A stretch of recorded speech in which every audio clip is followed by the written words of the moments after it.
Hello दोस्तों, कैसे हैं आप सभी। आई होप कि आप लोग अच्छे होंगे। एक बार फिर से स्वागत है आपके अपने यूट्यूब चैनल साइंस बाला पे।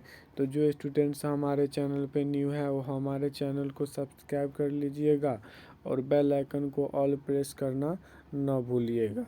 तो आज हम आप लोगों के लिए BSc nursing and paramedical and pharmacy, क्या है दोस्तों, BSc nursing, paramedical, pharmacy and BPT यानी कि बैचलर ऑफ फिजियोथेरेपी का ऑब्जेक्टिव लेकर आए हैं। बायोलॉजी का ऑब्जेक्टिव लेकर आए हैं रिस्पायरेटरी सिस्टम का। ठीक है, तो जो स्टूडेंट्स हमारे चैनल पर न्यू, हमारे चैनल को सब्सक्राइब कर लीजिएगा और बेल आइकन को ऑल प्रेस कर लीजिएगा। तो चलिए आज के इस सेशन को स्टार्ट करते हैं। तो पहला हमारा क्वेश्चन है श्वसन क्रिया का नियंत्रण होता है। ए केंद्रीय तंत्रिका, बी अनुकंपी तंत्रिका, सी परानुक्रमी तंत्रिका, उसके बाद है डी स्वचालित तंत्रिका। इसका जो करेक्ट आंसर हो जाएगा डी स्वचालित तंत्रिका। ठीक है, इसको इंग्लिश में बोलते हैं क्या, ऑटोमेटिक नर्वस सिस्टम। ठीक है, चलिए अगला हमारा क्वेश्चन है। ये उससे पहले आप लोग ये जो डब्बा में देख रहे हैं ये सब अपना देख लीजिएगा। ठीक है, बहुत इंपॉर्टेंट प्रश्न है ये सब। अगला देखिएगा, अगला है सांस लेने में ऐच्छिक विषयों के लिए इमल्सन प्रारंभ होता है। ए मडुला से, बी सेरिब्रम से, सी स्पाइनल कॉर्ड से, डी वैगस तंत्रिका से। तो इसका जो करेक्ट आंसर है ए मेडुला से हो जाएगा। ठीक है, चलिए अगला उसके बाद क्वेश्चन देखिएगा। अगला क्वेश्चन क्या है हमारा, अगला क्वेश्चन हमारा जो है कि अगला क्वेश्चन है श्वसन क्रिया किसके द्वारा नियंत्रित होता है। ए सेरिबरम, बी सेरिबेलम और सी स्पाइनल कॉर्ड और डी मेडुला ऑब्लंगेटा। तो इसका जो करेक्ट आंसर क्या हो जाएगा, डी हो जाएगा मेडुला ऑब्लंगेटा। ठीक है, चलिए अगला क्वेश्चन देखिए। अगला क्वेश्चन है मनुष्य के किस भाग में शरीर के ताप को नियंत्रित करता है। ए अग्र मस्तिष्क, बी अनुमस्तिष्क, सी प्रमस्तिष्क और डी हाइपोथैलेमस। इसका जो करेक्ट आंसर हो जाएगा डी, क्या हो जाएगा, हाइपोथैलेमस। इसका जो करेक्ट आंसर हो जाएगा क्या हो जाएगा, डी हाइपोथैलेमस। ठीक है, चलिए अगला देखिएगा क्वेश्चन क्या है। तो अगला क्वेश्चन है क्या जो है, अगला क्वेश्चन जो है उसके बाद है एक मनुष्य स्मृति खो बैठता है, इस मनुष्य के मस्तिष्क का कौन सा भाग प्रभावित होता है। ए प्रमस्तिष्क, बी मेडुला, सी अनुमस्तिष्क और डी डायनेसेफ्लॉन। तो इसका जो करेक्ट आंसर हो जाएगा क्या हो जाएगा, प्रमस्तिष्क हो जाएगा। क्या हो जाएगा, प्रमस्तिष्क हो जाएगा। ठीक है, चलिए अगला क्वेश्चन देखिएगा। न्यूरॉन्स के कोशिकाओं की संख्या सबसे अधिक होती है। तो इसका ऑप्शन ए है मस्तिष्क और बी रेटिना, सी जीव, डी हृदय। इसका जो करेक्ट आंसर हो जाएगा ए मस्तिष्क हो जाएगा। ठीक है, चलिए अगला क्वेश्चन है निम्नलिखित में से किस जंतु में तंत्रिका तंत्र होता है परंतु मस्तिष्क नहीं होता। ए अमीबा, बी केचुआ, सी कॉकरोच, डी हाइड्रा। तो इसका जो करेक्ट आंसर हो जाएगा डी, क्या हो जाएगा, हाइड्रा। चलिए उसके बाद है अन्य जंतुओं की अपेक्षा मनुष्य के मस्तिष्क का कौन सा भाग अधिक विकसित होता है। ए प्रमस्तिष्क, बी अनुमस्तिष्क, सी मेडुला ऑब्लंगेटा और सी ऑप्टिकल लोयस। इसका जो करेक्ट आंसर हो जाएगा ए हो जाएगा, प्रमस्तिष्क हो जाएगा। चलिए अगला क्वेश्चन क्या है, अगला क्वेश्चन है मानव त्वचा है एक कोशिका, बी है एक उत्तक और सी है अंग और डी है इनमें से तीनों में से कोई नहीं। तो इसका जो करेक्ट आंसर हो जाएगा सी एक अंग है। ठीक है, चलिए उससे पहले एक देख लीजिएगा यहाँ नीचे, जीवों के रचनात्मक एवं क्रियात्मक इकाई को क्या कहते हैं, कोशिका। कई कोशिकाओं से मिलकर एक उत्तक का निर्माण होता है, कई उत्तक मिलकर एक अंग का निर्माण करते हैं। ठीक है दोस्तों, उसके बाद देखिएगा अगला हमारा क्वेश्चन है मानव मस्तिष्क कितने ग्राम का होता है। ए 1350 और बी 1230 और सी 1100 और डी 1500। इसका जो करेक्ट आंसर हो जाएगा ए हो जाएगा 1350 ग्राम। इससे पहले देखिएगा यहाँ महिला का जो होता है मस्तिष्क का भार कितना होता है, 1350 ग्राम होता है। ठीक है, और पुरुष में जो होता है 1450 ग्राम होता है। ठीक है, इतना आप लोग ध्यान रखिएगा। चलिए उसके बाद जो है उसके बाद जो क्वेश्चन है देखिए, नेत्रदान में दाता के आंख का कौन सा भाग प्रत्यारोपित किया जाता है? ए कॉर्निया, बी लेंस और सी रेटिना और डी पूरी आंख। इसका जो करेक्ट आंसर हो जाएगा ए, क्या हो जाएगा? इसका जो करेक्ट आंसर हो जाएगा क्या हो जाएगा? ए कॉर्निया क्या दान किया जाता है।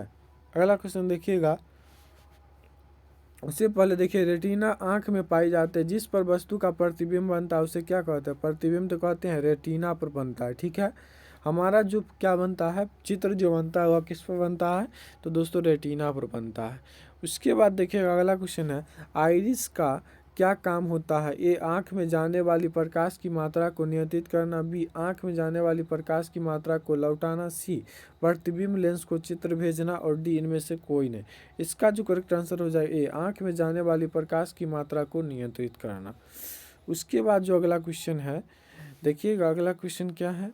अगला जो क्वेश्चन है वह है, निम्नलिखित में से कौन कौन सी किरण आँख से नहीं देखी जा सकती है? ए पराबैंगनी किरण, बी गामा, सी अवरक्त और डी इनमें से सभी। इसका जो करेक्ट आंसर हो जाएगा डी, पराबैंगनी किरण, गामा किरण और अवरक्त किरण तीनों हो जाएगा। उसके बाद है, आँख के लेंस के धुंधला हो जाने का क्या कारण है? ए मायोपिया, बी हाइपर मायोपिया और सी नेत्रश्लेष्मा, डी मोतियाबिंद। इसका जो करेक्ट आंसर हो जाएगा डी मोतियाबिंद। उसके बाद देखिए, प्रतिवर्ती क्रिया का केंद्र है एस स्पाइनल कॉर्ड, बी सतही तंत्रिका और सी मोटर तंत्रिका और डी केंद्रीय तंत्रिका। तो इसका जो करेक्ट आंसर हो जाएगा क्या हो जाएगा? ए, क्या हो जाएगा? स्पाइनल कॉर्ड हो जाएगा।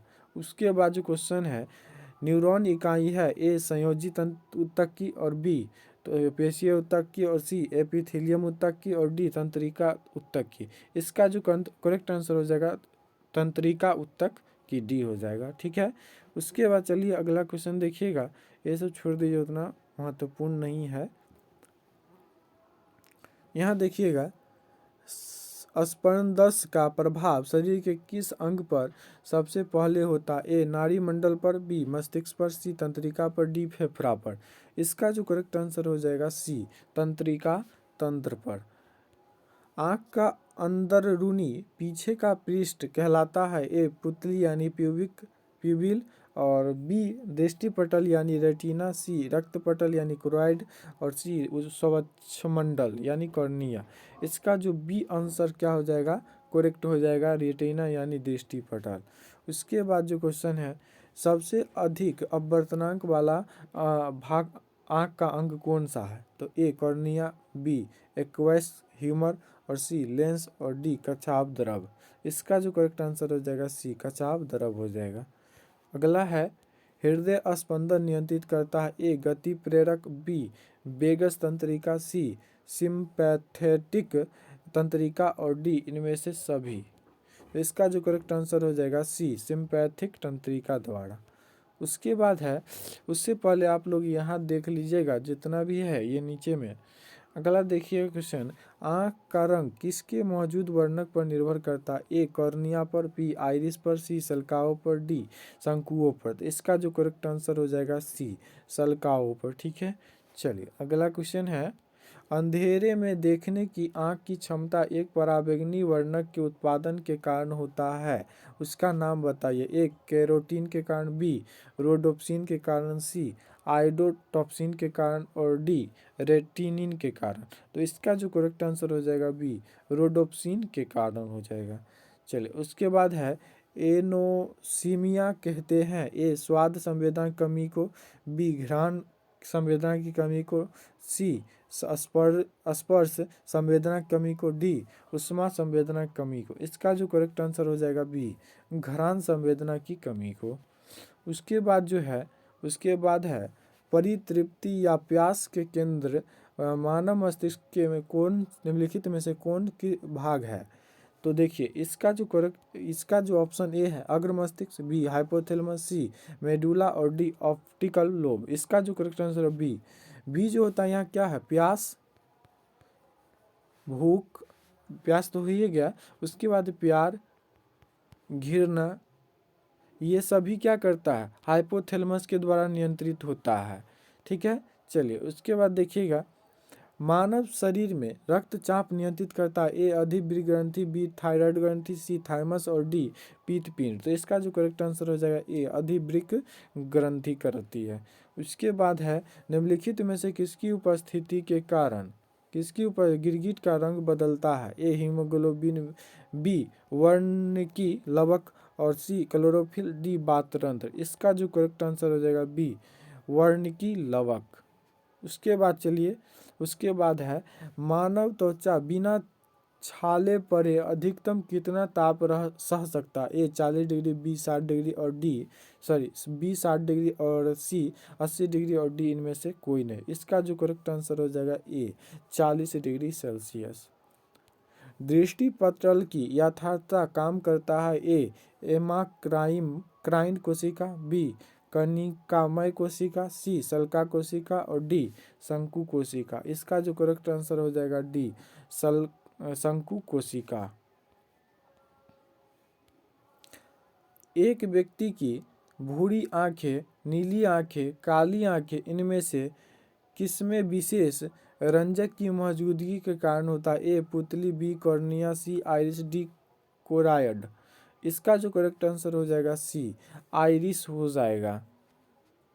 उसके बाद देखिए प्रकाश का अधिकतर अपवर्तन होता है? ए परितारिका, बी स्वच्छमंडल और सी पुतली और डी दृष्टिपटल। इसका जो करेक्ट आंसर हो जाएगा बी हो जाएगा स्वच्छ मंडल हो जाएगा। उसके बाद है नेत्र में लेंस पर पड़ने वाली किरण नियंत्रित होता है? ए कॉर्निया में, बी आइरिस में, सी सिलियरी काय में, बी डी परितारिका में। इसका जो करेक्ट आंसर हो जाएगा बी आइरिस में होता है। ठीक है। उसके बाद आँख के दृष्टिपटल पर बनने वाला प्रतिबिंब? ए वास्तविक एवं उल्टा, बी सीधा एवं वास्तविक, सी आभासी एवं सीधा और डी आवर्धित एवं वास्तविक। इसका जो करेक्ट आंसर हो जाएगा ए वास्तविक एवं उल्टा बनता है। ठीक है। उसके बाद है सेरिब्रम किससे संबंधित है? ए यकृत, बी हृदय, सी मस्तिष्क, डी नाड़ी। इसका जो करेक्ट आंसर हो जाएगा सी मस्तिष्क पर क्या होता है? सेरिब्रम होता है मस्तिष्क में। उसके बाद है नेत्र गोलक को नियंत्रित करने के लिए कितनी मांसपेशी का इस्तेमाल किया जाता है? ए 5, बी 4, सी 6 और डी 7। इसका जो करेक्ट आंसर हो जाएगा सी 6 मांसपेशी का। उसके बाद देखिएगा थोड़ा नीचे कर लेते हैं। इसका देखिए मानव मस्तिष्क का वजन कितना होता है? ए शरीर के वजन का कितना 2%, बी शरीर के वजन का 8%, शरीर के वजन का 12%, शरीर के वजन का 15%। तो इसका जो करेक्ट आंसर हो जाता है वह हो जाता है शरीर के वजन का 2%। चलिए अगला क्वेश्चन देखिएगा। अगला क्वेश्चन है पसीना वाली ग्रंथि मानव शरीर के किस अंग में मौजूद होता है? ए गुर्दा में, बी यकृत में, सी अग्नाशय में, डी त्वचा में। तो इसका जो करेक्ट आंसर हो जाएगा डी यानी त्वचा ही में न होता है, तभी तो पसीना आता है। उस अगला क्वेश्चन देखिएगा। सूरज की रोशनी के संपर्क में आते ही हमारी त्वचा सांवली हो जाती है, ऐसा किसकी उपस्थिति के कारण होता है? ए कारोटिल के कारण, बी ऑक्सीलोफाइट के कारण और सी मेलानिन के कारण, डी फाइलोक्सीथिन के कारण। इसका जो करेक्ट आंसर हो जाएगा सी मेलानिन के कारण होता है।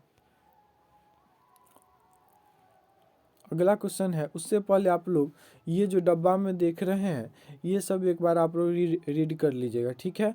चलिए अगला क्वेश्चन देखते हैं। आंतरिक गति निर्धारक मानव शरीर में निम्नलिखित अंगों में से कहाँ स्थित होता है? ए दिमाग, बी दिल, सी गुर्दा, डी यकृत। इसका जो करेक्ट आंसर हो जाएगा बी दिल में होगा। ठीक है। चलिए अगला क्वेश्चन देखिएगा। मानव मस्तिष्क का कौन सा हिस्सा बुद्धि, स्मृति और भावना को केंद्र होता है? ए हाइपोथैलेमस, बी सेरिबरम और सी कार्पस कालोसम और डी मिड ब्रेन। तो अभी ही बताए थे सेरिबरम हो जाएगा। ठीक है। चलिए अगला क्वेश्चन नहीं है दोस्तों, तो आज के लिए इतना ही। अगर हमारा जीत सीरीज 9 नहीं देखे हैं तो जा कर के हमारे प्लेलिस्ट में देख सकते हैं साइंस वाला चैनल पे। तो अभी तक हमारे चैनल को सब्सक्राइब नहीं किया तो हमारे चैनल को सब्सक्राइब कर लीजिएगा और बेल आइकन को ऑल प्रेस करना नहीं भूलिएगा। तो आज का वीडियो कैसा लगा कमेंट सेक्शन में ज़रूर बताइएगा, जिससे हमको मोटिवेशन मिलेगा। आप लोग हम सपोर्ट ज़रूर कीजिएगा। तो चलिए आज के लिए इतना ही। Thank you. फिर मिलते हैं अगले वीडियो के साथ, तब तक के लिए धन्यवाद।